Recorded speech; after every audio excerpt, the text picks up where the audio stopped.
Hello ಗೆಳೆಯರೇ, welcome to S ಪಿಚಿನ್ Kannada channel. ಈ ಒಂದು ವಿಡಿಯೋದಲ್ಲಿ ಜಗದೀಶ್ ಚಂದ್ರ ಬೋಸ್ರ 10 ಸಾಲಿನ ಪುಟ್ಟ ಭಾಷಣ ನೋಡ್ತಾ ಇದೀವಿ. ಈ ಒಂದು ಭಾಷಣ ತಗೊಂಡು ಇಷ್ಟ ಆಯ್ತಾ?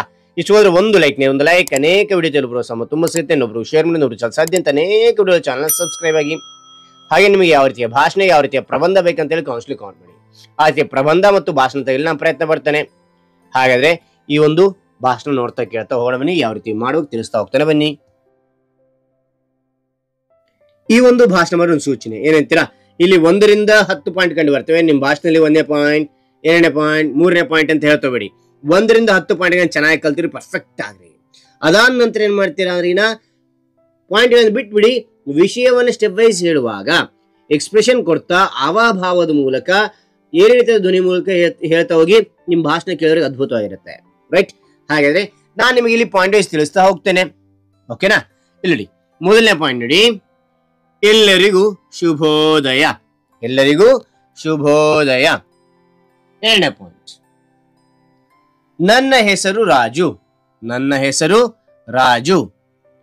3ನೇ ಪಾಯಿಂಟ್, ಇಂದು 30ನೇ ನವೆಂಬರ್. ಇಂದು 30ನೇ ನವೆಂಬರ್. ಜಗದೀಶ್ ಚಂದ್ರ ಬೋಸ್ರ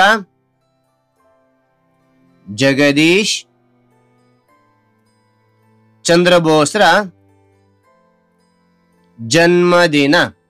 ಮತ್ತು ನೋಡಿ, ಇಂದು 30ನೇ ನವೆಂಬರ್, ಜಗದೀಶ್ ಚಂದ್ರ ಬೋಸ್ರ ಜನ್ಮದಿನ.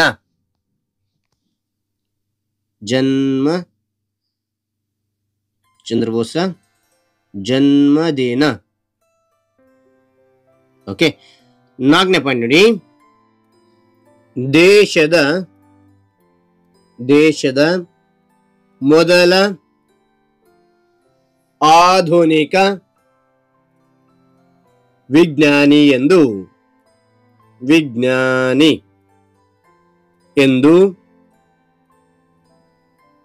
ಖ್ಯಾತಿ ಪಡೆದವರು ಜಗದೀಶ್ ಚಂದ್ರ ಬೋಸ್.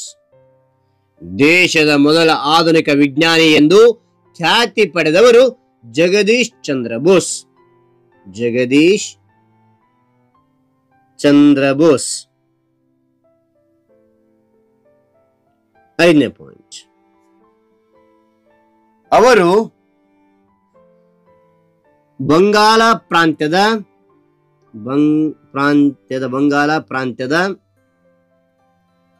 ಮುಷಿಗಂಜ್ನಲ್ಲಿ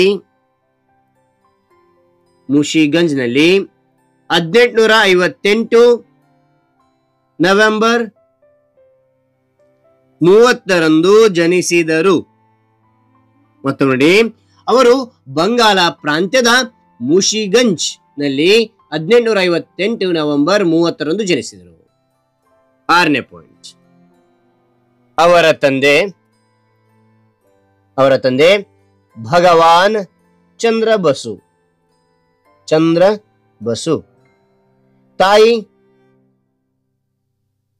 ಬಾಮಾ ಸುಂದರಿ ಬೋಸ್.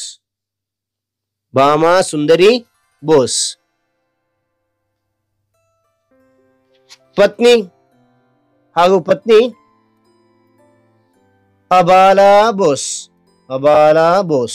ಮತ್ತು ನೋಡಿ, ಅವರ ತಂದೆ ಭಗವಾನ್ ಚಂದ್ರ ಬಸು, ತಾಯಿ ಬಾಮಾ ಸುಂದರಿ ಬೋಸ್ ಹಾಗೂ ಪತ್ನಿ ಅಬಾಲಾ ಬೋಸ್. 7ನೇ ಪಾಯಿಂಟ್, ಬಹುಮುಖ ಪ್ರತಿಭೆಯಾಗಿದ್ದ ಅವರು ಭೌತಶಾಸ್ತ್ರ ಹಾಗೂ ಜೀವಶಾಸ್ತ್ರದ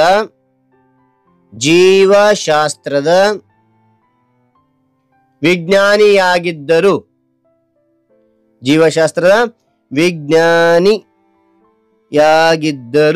ಮತ್ತು ನೋಡಿ, ಬಹುಮುಖ ಪ್ರತಿಭೆಯಾಗಿದ್ದ ಅವರು ಭೌತಶಾಸ್ತ್ರ ಹಾಗೂ ಜೀವಶಾಸ್ತ್ರದ ವಿಜ್ಞಾನಿಯಾಗಿದ್ದರು. 8ನೇ ಪಾಯಿಂಟ್, ರೇಡಿಯೋ, ದೂರ ಸಂಪರ್ಕ, ಪ್ರಕಾಶಶಾಸ್ತ್ರ, ಸಸ್ಯ ಜೀವಶಾಸ್ತ್ರ, ಸಸ್ಯ ಜೀವಶಾಸ್ತ್ರ, ಹೀಗೆ ಅನೇಕ ಅನೇಕ ವಿಜ್ಞಾನದ ವಿಭಾಗದಲ್ಲಿ ಸಂಶೋಧನೆ ನಡೆಸಿದರು. ಮತ್ತೊಮ್ಮೆ ನೋಡಿ, ರೇಡಿಯೋ, ದೂರ ಸಂಪರ್ಕ, ಪ್ರಕಾಶಶಾಸ್ತ್ರ, ಸಸ್ಯ ಜೀವಶಾಸ್ತ್ರ, ಹೀಗೆ ಅನೇಕ ವಿಜ್ಞಾನದ ವಿಭಾಗದಲ್ಲಿ ಸಂಶೋಧನೆ ನಡೆಸಿದರು. 9ನೇ ಪಾಯಿಂಟ್, ಅವರು millimetre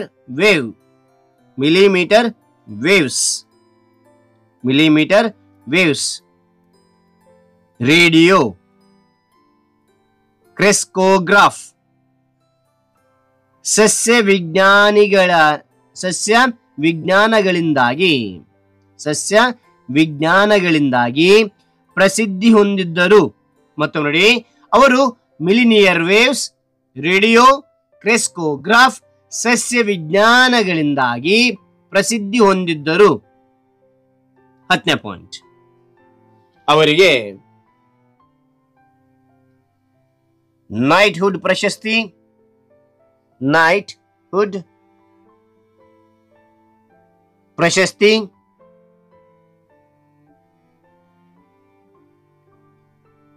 ಕಂಪಾನಿಯನ್ of the order of the Indian empire ಇತ್ಯಾದಿ ಪ್ರಶಸ್ತಿ ಪಡೆದ ಅವರು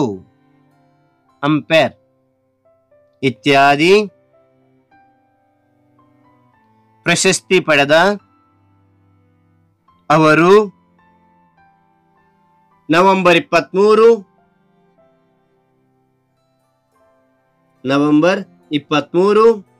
1937 ನಿಧನ ಹೊಂದಿದರು ಎಂದು ತಿಳಿಸುತ್ತಾ ನನ್ನ ಪುಟ್ಟ ಭಾಷಣ ಮುಗಿಸುತ್ತೇನೆ. ಜೈ ಹಿಂದ್, ಜೈ ಭಾರತ್. ಮತ್ತೊಮ್ಮೆ ನೋಡಿ, ಅವರಿಗೆ ನೈಟ್ಹುಡ್ ಪ್ರಶಸ್ತಿ, companion of the order of the Indian empire ಇತ್ಯಾದಿ ಪ್ರಶಸ್ತಿ ಪಡೆದ ಅವರು ನವೆಂಬರ್ 23, 1937 ನಿಧನ ಹೊಂದಿದರು ಎಂದು ತಿಳಿಸುತ್ತಾ ನನ್ನ ಪುಟ್ಟ ಭಾಷಣ ಮುಗಿಸುತ್ತೇನೆ. ಜೈ ಹಿಂದ್, ಜೈ ಭಾರತ್. ಓಕೆ, ಹಾಗಾದ್ರೆ ಈ ಒಂದು ಭಾಷಣ ಅಂತಕ್ಕಂಥ ಇಷ್ಟವಾದ್ರೆ ಒಂದು ಲೈಕ್, ಅನೇಕ ವಿಡಿಯೋ ತಲುಪಲು ತುಂಬ ಸಿಗುತ್ತೆ, ಇನ್ನೊಬ್ರು ಶೇರ್ ಮಾಡಿ, ಇನ್ನೊಬ್ರು ಚಾನಲ್ ಸಾಧ್ಯ. ಇಂಥ ಅನೇಕ ವಿಡಿಯೋ ಚಾನಲ್ ಸಬ್ಸ್ಕ್ರೈಬ್ ಆಗಿ ಮತ್ತೊಂದು ಹೊಸ ವಿಷಯದೊಂದಿಗೆ ಭೇಟೋಣ. Thank you for watching. Bye.